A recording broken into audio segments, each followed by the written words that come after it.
Is this thing on? Welcome back to Big Mouth and fancy seeing you here in June. A very welcome, my friends, and especially my enemies. Come in, sit down, no touching. I don't do the touching. Are you feeling charitable? Then smash the subscribe button and the like button, and please do follow me on Twitter at Movies TV Mad. Now, the two stories I'm going to talk about today, and by the way, welcome to Wednesday's edition of the DC Multiverse Daily on October the 30th, 2020, the maddest year ever. So as I was saying, the two stories I'm going to talk about today cement to me what a shit show early DCEU was. And I'm not really talking about the films, because you know that I love Man of Steel and Batman vs. Superman Dawn of Justice. But behind the scenes was an absolute mess. Now, first we're going to talk about Ben Affleck's original idea for the Batman. Now, I found this kind of screenshot on Twitter. Now, I don't know if this is an old interview or a new interview, but this, I think, is with the director of photography that Ben Affleck was talking to be involved with his Batman movie. So let's have a look. Ben Affleck was indeed planning on setting the movie inside Arkham Asylum. Richardson, I wanted to shoot Batman with Ben Affleck because that was the next film we had. There was a script, but not a loved script. There was a lot of work he was doing to it to change it. And we all know who probably didn't like it. Well, he was going into the more insanity aspects. He was entering more into the Arkham. He's going into Arkham Asylum. He was entering more into the Arkham. He's going into where everyone was bad. Horowitz, the interviewer, I'm a comic book geek, as you can imagine. We've never really seen Arkham Asylum. Richardson, no. And that's where we were going. I was very interested in that one. So let's be absolutely clear here. Ben Affleck's next appearance after he was in BVS, listen, I'm assuming this would have been after Zack Snyders' Justice League if it was originally released in 2017. But Ben Affleck's Batman movie was going to be set, it looks like, entirely, pretty much, in Arkham Asylum. It's the one thing that has something in common with Matt Reeves, the Batman, that they were going to represent all the Rogues Gallery, because if you're in Arkham Asylum, then you're going to see the entire Rogues Gallery. Just imagine it. Ben Affleck's Batman in Arkham Asylum. It could have been exactly, adapting the game, right? Arkham Asylum. It would have been amazing. And they didn't like this. It wasn't a loved story. We already know that Jay Oliver said this was the best script that he ever read. I can't believe it. This is what I mean. Early DCEU was an absolute shit show. This would have been a great continuation from BVS, Justice League, and his appearance in David Ayer's Suicide Squad. It would have continued the arc of Batman. A Batman movie set in Arkham Asylum. Take my money now. We must support Ben Affleck in getting this project, to stream on HBO Max. We need him to be able to do this. I believe he wants to do this. I believe he wouldn't have come back to Flashpoint and demanded he, rewrote elements of the script. But as I said yesterday, I believe he's rewriting the whole movie with his screen partner. I forgot his name, Chris Terrio, who wrote Zack Snyder's Justice League along with Zack Snyder, of course. I just believe, right, if he's in Flashpoint, which he is, why wouldn't he want to come back? Unless they're going to end his story there, which would be absolutely despicable. And I do want to talk about the future of the DCEU after Flashpoint as well, because I think that's a really, really serious conversation we need to have as well. But the point being, we need to see this. We need to see this. This is ridiculous. This is absolutely ridiculous. They drove the man off like they drove Zack Snyder off. This was going to be amazing. A whole movie, I repeat, set in Arkham Asylum with Ben Affleck's Batman trapped, probably, doesn't say it there, but trapped in Arkham Asylum. Who knows how? Who knows why? A whole movie set in Arkham Asylum. And I'm repeating myself now. Come off it. What Batman fan, whether you like Batfleck, you love Snyder, you love early DCEU, or you hate it, wouldn't want to see that? It would be too dark. Who gives a fuck. If I want to watch a sitcom, I watch The Simpsons, Family Guy, Friends, Only Fools and Horses. This is what every Batman fan would have loved. I don't care if Batman kills or not. It's not an issue for me. It's more of an issue for me with Superman because he's Superman, right? I don't mind him breaking Zod's neck as long as he learnt from that and doesn't kill again. Do you know what I mean? It's a different set of circumstances, isn't it? But to have a situation where Ben Affleck's gone, I know, let's trap him in Arkham Asylum. Let's spend a whole 2 and 2.5 hours, maybe 3 hours, who knows, with Batman stuck in Arkham. It would have been absolutely fantastic, and I can't believe they didn't do it. I want petitions. I want events. I want organisations, because I'm not good at this. I don't have a big following, but I will do it, right? I will go as a guest. Look, I've got the pods, right? There'll be no feedback, I promise. Oh, I don't know how crap these are, by the way. I will come on your shows. I will talk about this, and we need to get this done. Ben Affleck's The Batman original script needs to be done. We have to stop fucking about. This is now the multiverse strategy. We can see all corners of the multiverse. It doesn't matter. We still don't know what corner of the multiverse, you know, the Snyders will be in. Obviously, it's set within this DCEU, but I think they can reframe this Earth, and I think it needs to be numbered, what numbered Earth the Snyderverse is. The truth is, the Snyderverse and all the films we've seen thus far within the DCEU are all in one universe. Now, whether they can shift Snyder away from, like, maybe something happens and the Earths shift and the Snyderverse goes to another Earth. I don't know what they're planning. That's the thing, and I will talk about it at the end of the video because I think it's absolutely fascinating, but we must see this film. I think it's outrageous we never saw it, and it breaks my heart.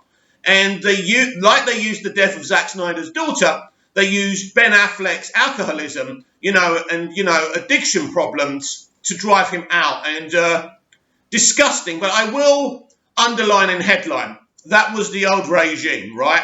They're not running things anymore. Jeff Johns isn't part of Warner Brothers anymore.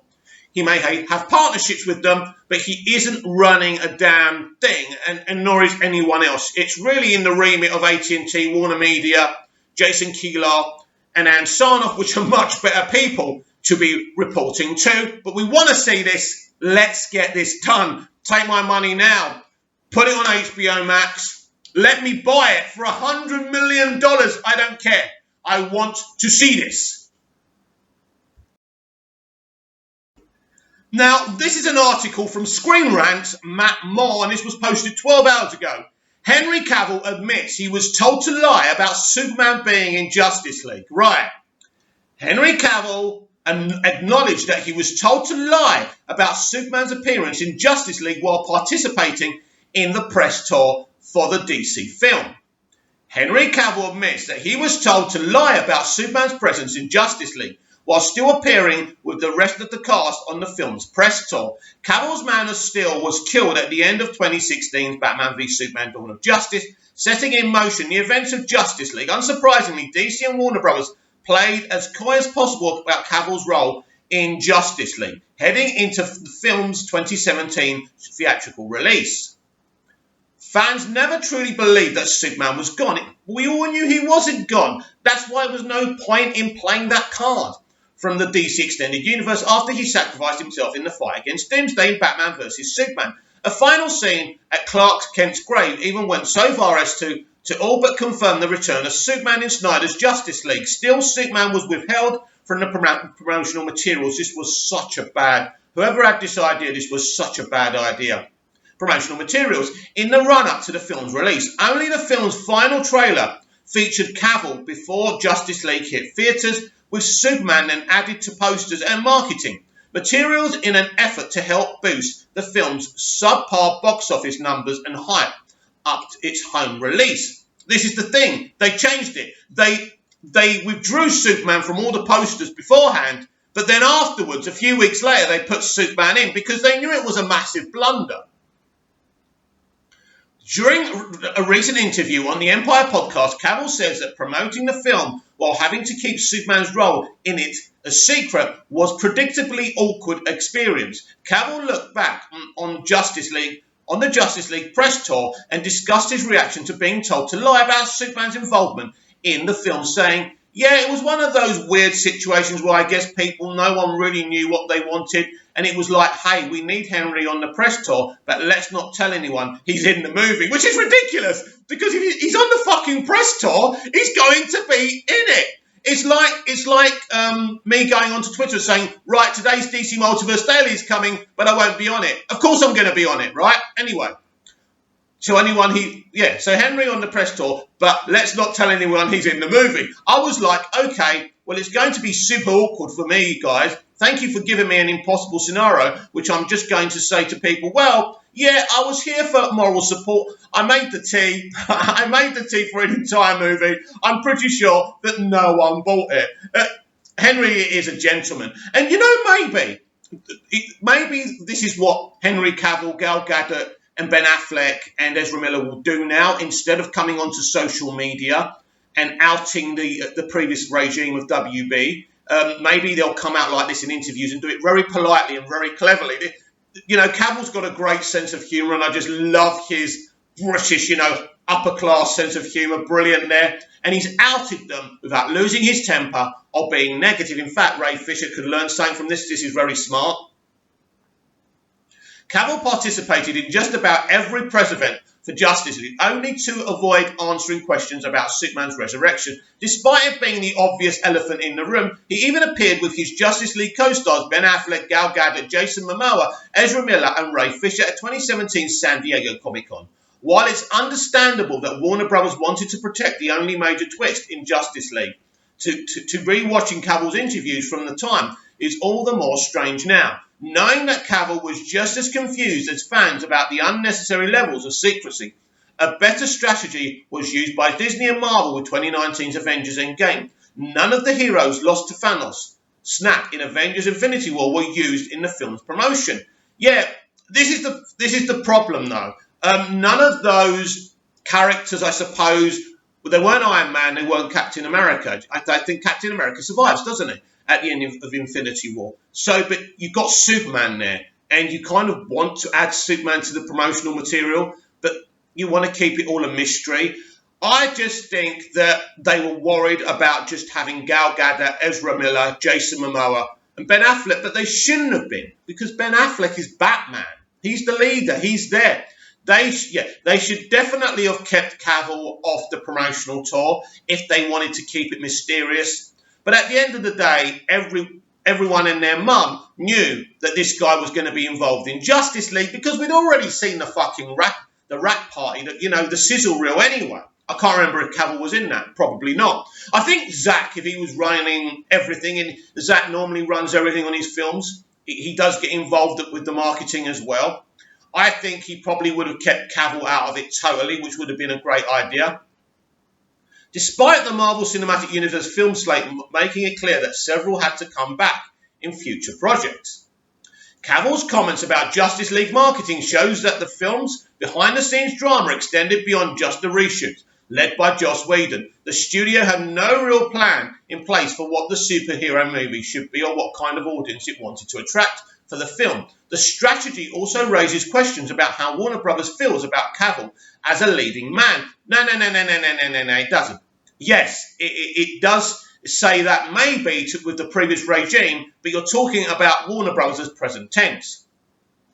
Cavill as a leading man. It needed Cavill to help sell Justice League, yet still has not committed to a Man of Steel sequel or extending Cavill's DCEU contract. A movie featuring Batman, Wonder Woman and Superman shouldn't need much marketing to be a hit, yet Justice League struggled to connect with comic book fans and general audiences. However, it seems that Warner Brothers may have learned its lesson from the film, based on the studio's intense promotion the past few months for HBO Max's release of Zack Snyders' Justice League, because it's a completely new team now. That's what I'm trying to explain to you people. So, great little article.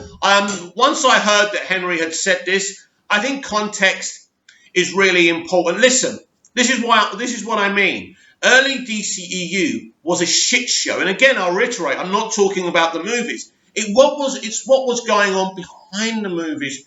You cannot, and I must stress this, you cannot bring in a director and then have absolutely no confidence in what he's doing. You cannot bring Christopher Nolan in and then he says, look, I don't want to mold this clay, but here's Zack Snyder and here's his good wife. Good luck. You can't do that.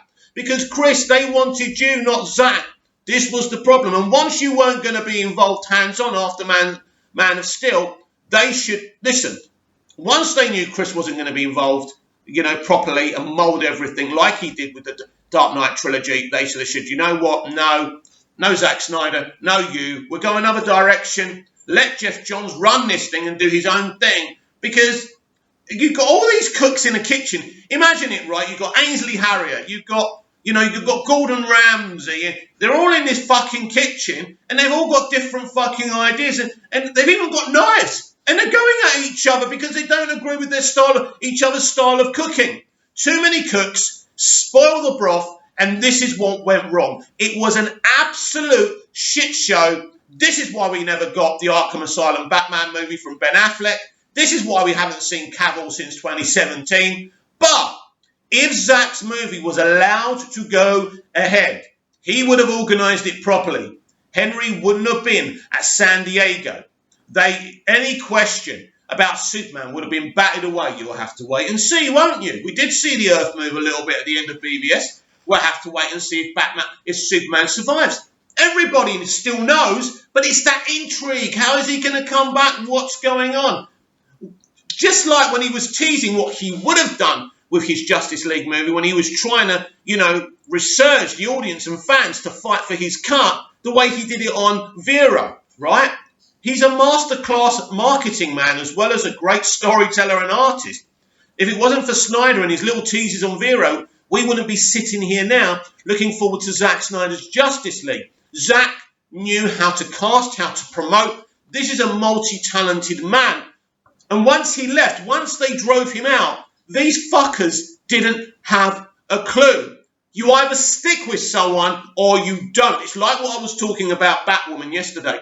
You can't cast a lead, then dump her for the second season and expect people to come back, because there would have been some people who would have liked Ruby, even though I said she's not a strong lead and she's not a strong actor, but some people would have embraced her story, Kate's story. Do you know what I mean? So this is what happens. This is what happens by driving Snyder out.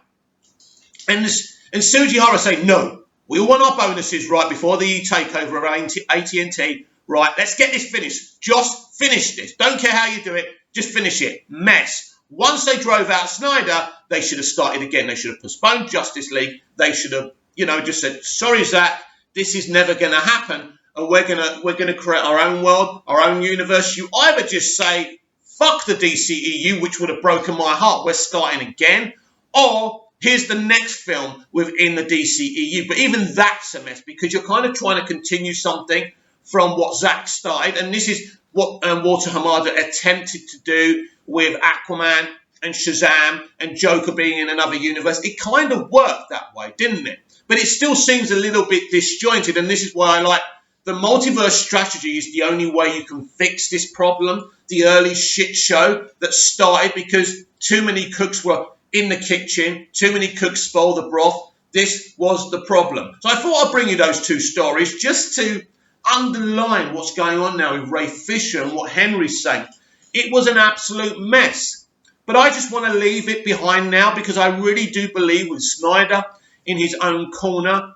And can someone actually comment down below, because someone was losing their shit on Twitter about Sean O'Connell saying that, apparently saying, and I don't want to misquote Sean, that Zack Snyder's Justice League is a one and done, and someone was getting very, very upset with Sean O'Connell. So if anyone that knows anything about that, can you actually maybe even link in the article or the video it's in so I can cover it in a future episode of the DC Multiverse Daily? Thank you very much in advance for that. But an absolute shit show, but now we're sorting things out. And as a DC fan, that's really exciting me. There's no question about it The Flashpoint movie being released in 2022, directed by Andres Muschietti, is a clean-up movie. It's a way to clean up this franchise that's been muddied behind the scenes for a very, very long time. Now, if you take Justice League out of the DCEU thus far, it's actually one of the best franchises you'll ever see. Even something like Birds of Prey, where some people don't particularly like that film and it didn't make a hell of a lot of money. I still think there's a lot of people. Apparently, it's one of the most watched. It's one of the most watched movies, should I say, on streaming. So it has got its fan base. I think BVS, MOS, Suicide Squad, even though they destroyed David Ayer's vision, even that's a half-decent movie, you know. Wonder Woman, you know, Aquaman, Shazam. Even if we go away from the DCEU with Joker movie, they're all really great DC movies in the past, what should we say, since 2013, really. And so I think this is why we're talking about Jim Lee and Walter Hamada discussed, rebooting the DC cinematic universe. In fact, the whole of the live-action universe in this film, but not forgetting anything. And the Flashpoint movie will involve Arrowverse, and I think even Lucifer to a point. I think this is, in a way, the Flashpoint movie is a continuation in what they did in Crisis on Infinite Earths over on the CW with Arrowverse. It's a continuation of that. It's going to continue on. It's basically aligning all these universes and Earths and different planets and opening the doorway so people can cross through these worlds. And you can have crossovers, but mostly so anyone can do whatever they want. And there's not, well, this will interfere with this or that will interfere with that. Different versions of these characters we haven't seen adapted before. It's very, very, very exciting. But what no one's talking about, what's going to happen to this massive, huge franchise? Because once you do a multiverse strategy, your franchise becomes bigger than it ever was because you're aligning the TV shows, past and present, the movies, past and present, even pre-DCEU, and they all coexist in this big bubble of canon. It's so really exciting. And so a lot of people are discussing rumours about a new Justice League being formed. And yes, I have actually heard some very concrete things about this, that there will be a new Justice League formed once we see Flashpoint 2022. Now, what will this set up? This will set up a new Earth 1. This means that we'll have a Batman. Now, this is quite an interesting one. Who would be Batman in the new Justice League? There's been rumours of Michael Keaton being centralised within Earth 1 of the DCEU. That's very interesting. We'll see what happens. Even that he'll get his own movie after Flashpoint. Again, very, very interesting. That would work for me, Michael Keaton. Robert Pattinson. I doubt it's Robert Pattinson because Reeves seems to want to be in his own little bubble. One section of the multiverse strategy, which is fine. So let's say for now it is Michael Keaton in this new Justice League as Batman, but it could be a younger Batman. There's also going to be a new Batman, as we discussed yesterday, a younger Batman in Batwoman. So loads of versions of Batman. Someone actually commented on yesterday's video saying that Jim Lee's actually a very, very big Batman fan. I would like to think that he's not just going to trample on Superman. He's a Superman fan as well. So I don't see that happening. And I've discussed this for many, many, many times now. There's going to be a brand new cast Superman. Because I would be very surprised if Tyler Hoechlin would be kind of this Earth 1's main Superman. You're looking at different options here because you've got Tyler Hoechlin, you've got Henry Cavill. I don't expect Henry Cavill to be part of the main central kind of Earth 1 Justice League. But you've even got Nicolas Cage now going to finally, he's going to show himself as a live-action Superman in the Flashpoint movie. That's exciting. So Nicolas Cage, like Michael Keaton, an older version of the character, could actually be this Earth 1 Superman. Interesting, because then you've got these grade A actors, but they're not getting any younger. So that could be problematic. Maybe it could be Nick Cage, it could be Brandon Routh, or it could be someone totally new. Now, I think whoever J.J. Abrams goes with, because have no doubt, J.J. Abrams' Superman is coming. Now, whichever Superman he chooses for his movie is the one, because I believe J.J. Abrams' Superman will be an Earth 1 Superman. They're building after Flashpoint, and it probably will be set up in Flashpoint. We'll know who these Earth 1 characters will be after Flashpoint. I'm genuinely pretty sure about that, and that's what people have reiterated to me. And so, basically, again, we don't know who Superman could be. Could be absolutely anyone. And it's the same for the other characters. We could have a brand new Wonder Woman, and and things like that. And I think, obviously, it all depends. Who is going to be Earth 1 DC? Now, I don't believe that anyone from the DCEU, now they may find, now I'll go back and correct myself, maybe people like Gal Gadot will be Earth 1 somehow, right? This is what I'm saying, this is what I said before. Once we see Flashpoint, and after we get this rebirth, basically it's like the end of Justice League Dark Apocalypse, the animated movie they recently released, right? The Flash does another Flashpoint and resets the universe. Everything is reset. So everything's reset. Everything's going to be reset in Flashpoint, but nothing's going to be forgotten, which means you can have new versions of characters, or you can have actors playing new versions of the characters, or something. It could be anything, and you can reset characters on different Earths. And it could, basically, it's like waking up one morning and waking up. It's like a bit like Back to the Future 2, right? When Marty arrives in the alternate version of his home, of his world, and new people have moved into his house. It's kind of like that, and because nothing's going to be forgotten, obviously there'll be someone who's going to be somewhere they don't belong as well. And I think this is kind of a really intense, interesting, intriguing part of the multiverse strategy in its early days after Flashpoint. So I do believe they are going to assert an Earth 1 and decide who's part of that and who's not. Is it going to be a totally brand new cast, totally brand new versions of these characters, or will they realign people like Momoa and Gadot to be part of this? I don't know. That's what's really exciting. We don't know. But definitely there were rumours of J.J. Abrams doing the new Justice League movie as well. But because this is a multiverse strategy, Zack can carry on with his Justice League over on HBO Max, but again, where will they be? Where will they be in terms of the multiverse, right? Now, on Fandom, they were saying that Snyders' world is still part of the DCEU. That's interesting. I don't expect them to reveal all their cards. And, Zack's already said that his Justice League, Zack Snyder's Justice League, is an Elseworld story. That's interesting. Elseworld. Which means in his universe, Man of Steel BVS, that's Elseworld now. That's Elseworld. That's interesting. But what world? And I think after Flashpoint, this will have to be explained. We'll need a kind of map so we can understand all of this. Absolutely fascinating. Really exciting. So, yes, I do think we're going to have an Earth 1. And absolutely nothing that we've seen right now is Earth 1.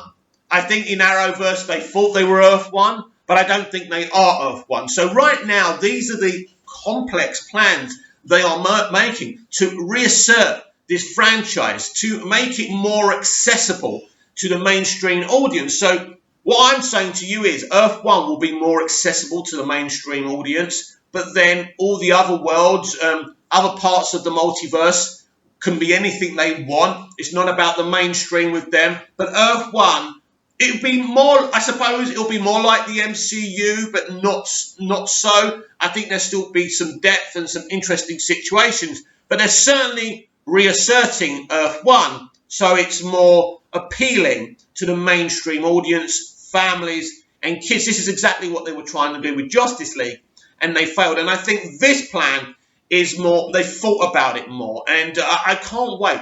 But the complexities of doing this, of course, this is why the Flashpoint movie in 2022 is so vital that they get all the details and things right. This is a very complex thing they're doing because Flashpoint is going to have so many versions of characters in this world, and it's got to be able not to confuse people. This is a film for DC fans, for DC purists, people who love the DCEU. They're literally going to put body we've ever seen in live action who's still alive. That's very interesting, but it has to make sense. So the Flashpoint movie is very, very important. They cannot get this film wrong because this is the relaunch of the DC live action universe. And I tell you what, it's so ever so exciting. There'll be more to come on all of this. Comment down below, like, share and subscribe, and I'll be back tomorrow with even more DC Multiverse Daily. See you again soon.